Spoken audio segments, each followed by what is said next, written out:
Comfort zones are self-created mental barriers. They theoretically enable us to be anxiety neutral and risk-free, theoretically. We created them ourselves. We put things inside our comfort zones that make us feel loved and secure and happy, etc. There's one common theme throughout all our comfort zones, and that is that everything inside our zone is familiar. It's what we know. It's what we're used to. We're comfortable with. That's why they're called comfort zones. So today is a story about how my comfort zone was poked, or destroyed, and what I did afterwards. You see, what made my comfort zone comfortable was knowledge, knowing stuff. You can't probably see from where you are, but underneath here is a head full of absolutely useless information.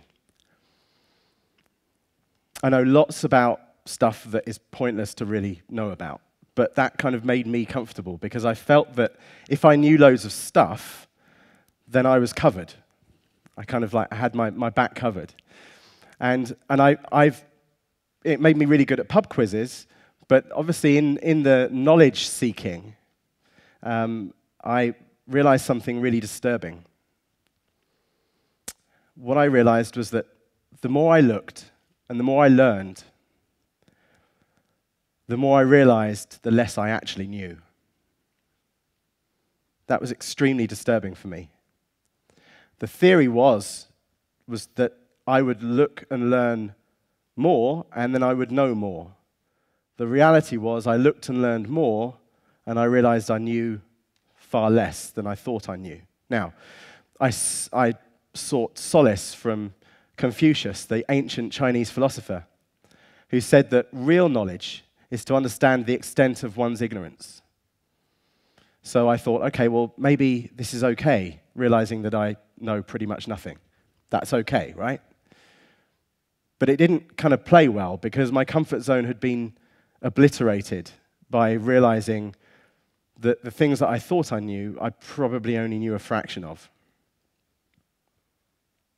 This is a problem, because when your comfort zone is constructed by knowledge, to understand that you don't have knowledge means that you don't have a comfort zone, means that all of the things that we create as a comfort zone inside our mental barriers didn't exist. When I was at college, I studied social biology. It's one of the first years to actually recognize behavioral economics. I thought I had a handle on existence and evolution. I thought I kind of got the way that things went from creation to extinction. And then all of a sudden, you know what happens? I learn about de-extinction. I learn about the fact that DNA actually has a half-life of 512 years, meaning that theoretically, anything backwards of 6.8 million years can be reconstructed.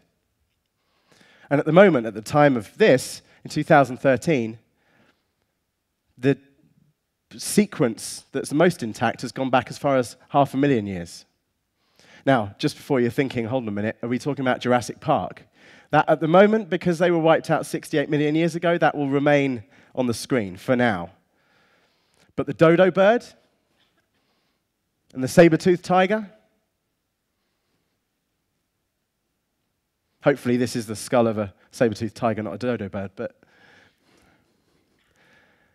it just suddenly shook apart everything that I thought I knew. By the way, if you want to find out more about de-extinction, I'd thoroughly recommend checking out Stuart Brand, a fantastic hero of mine who talks about this in a recent TED Talk. But then I thought I also knew about politics and warfare. I thought I really understood the way that it all worked. I was really scared about these drones. Have you seen those drones, those pilotless flying planes, these kind of small little pilotless planes? So I kind of looked into those things. I thought, well, I need to understand how these drones work because I need to know. If I know, then that means I'm okay. You know, I construct my comfort zone like that. And that was okay until I found out about the millions of mosquito drones, which can invisibly fly onto your skin and inject and reject and then leave. Yeah? And then all of a sudden, the drones that we see on TV look like a children's recorder playing in comparison to a Chopin level of terror from mosquito drones. And then I started thinking about the fact that people call on me to be this kind of futurologist, this futurist. I thought I really understood augmented reality and virtual reality. I'm the go-to guy. I'm the big thinker, the thought leader, the guru, and all of the other terrible adjectives. Until I understood, actually, this whole thing about Google Glasses was already old. The augmented reality contact lenses and the under-retina technology from computer chips was more real. I didn't realize that if you extend the way that things are growing at the moment, the average size of a computer chip in 2025 is the size of a blood cell, and it'll be 1 billion times more capable than now. The more I looked, the more I learned, the more I realized, the less I knew. And I'm not even going to start talking about spray-on Wi-Fi paint that means that you can have a Wi-Fi hotspot on a wall that you spray onto. There's no point in going there. You know what? Moving on. The deal is this. My comfort zone was fundamentally rocked by one thing. And I looked and looked and looked and looked and thought, why can this be? How can I possibly understand enough to feel comfortable? And I realized that I was threatened by one thing called exponential growth. It is my arch enemy of my comfort, or was. Let me describe what I mean by exponential growth. I want you to imagine a football stadium.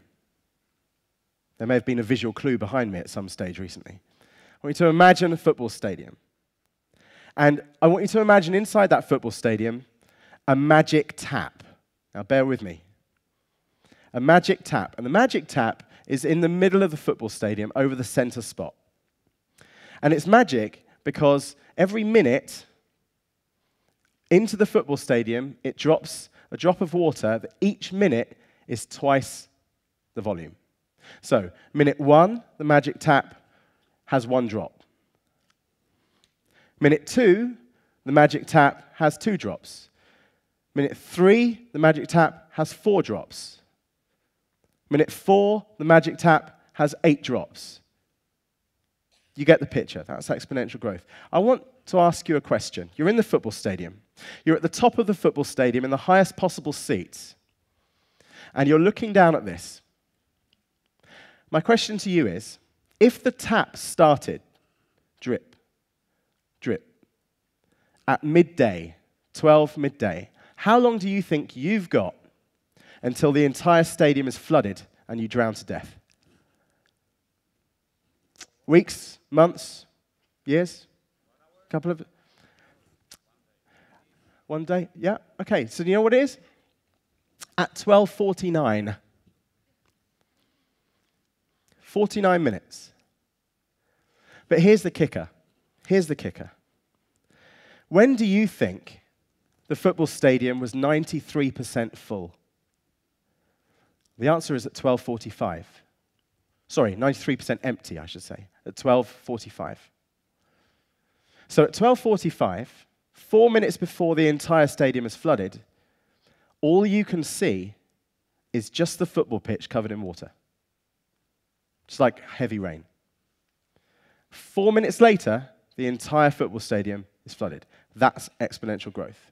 So in our comfort zone at the top of the football stadium, we look down.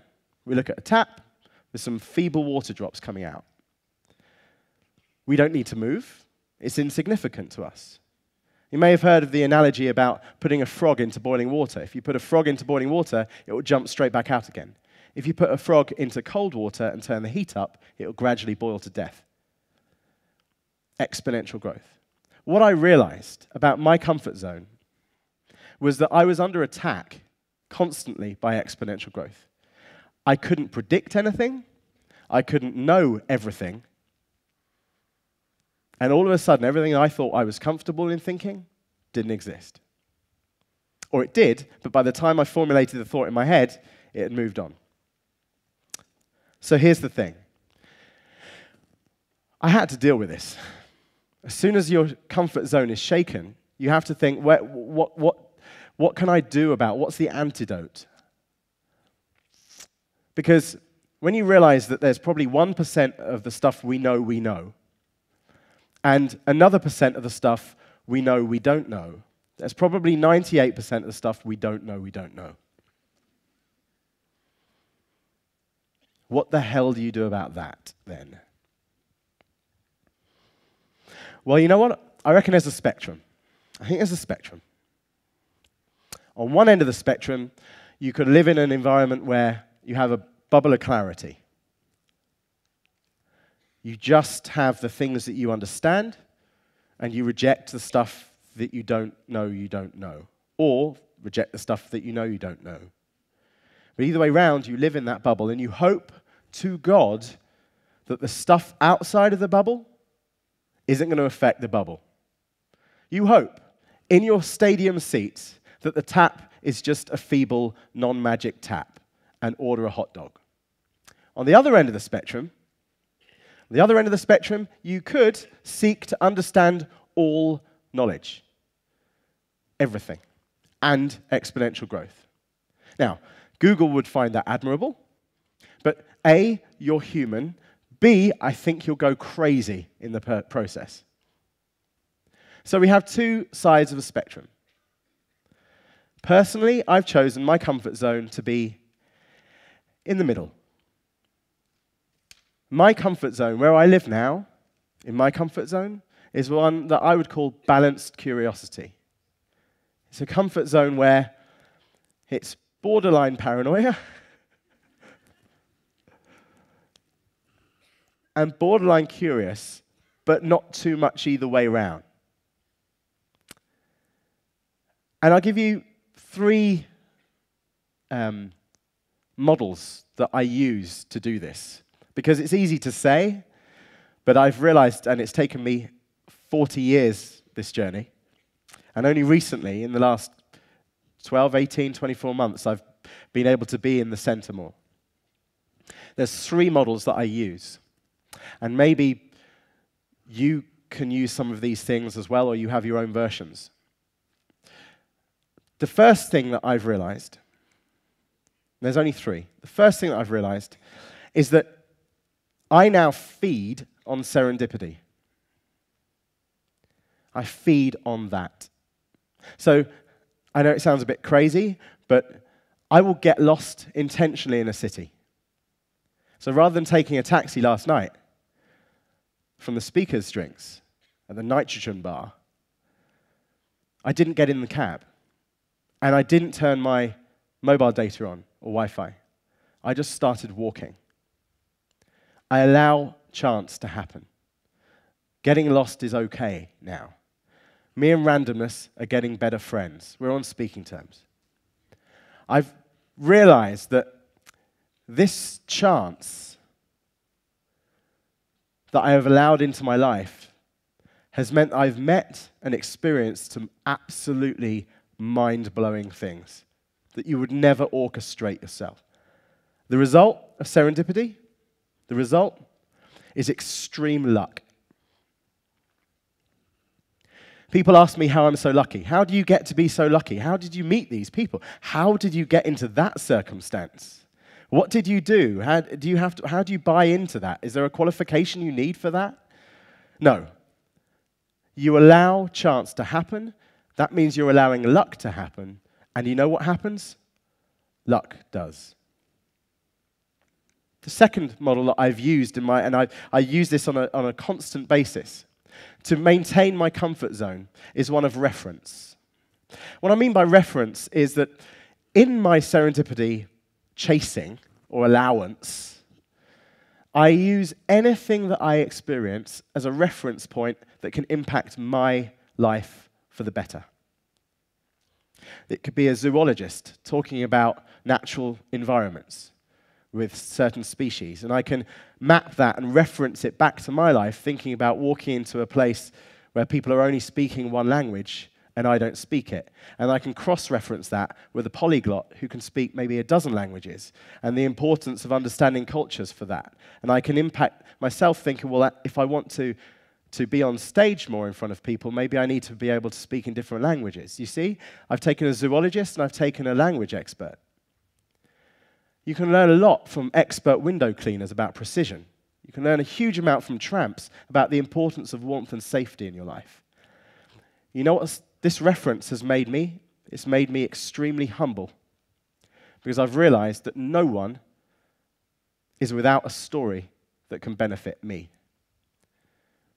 But that's just the two parts, and it looks a bit selfish so far. And the third part is the payback. The third part is the sharing back. So in this knowledge economy, if you like, I've allowed chance to happen, and I reference points back from other experiences into my life. But then the sharing part, this is the third model that I use, is what I do a lot of the time on stages and in rooms with people, is I reverse this stuff outwards so that the knowledge economy can balance. I've kind of like it leaves no footprint. It's neutral. It's an incredibly great equation, because basically I can fuel my own comfort by sharing, not by knowing everything, because I don't.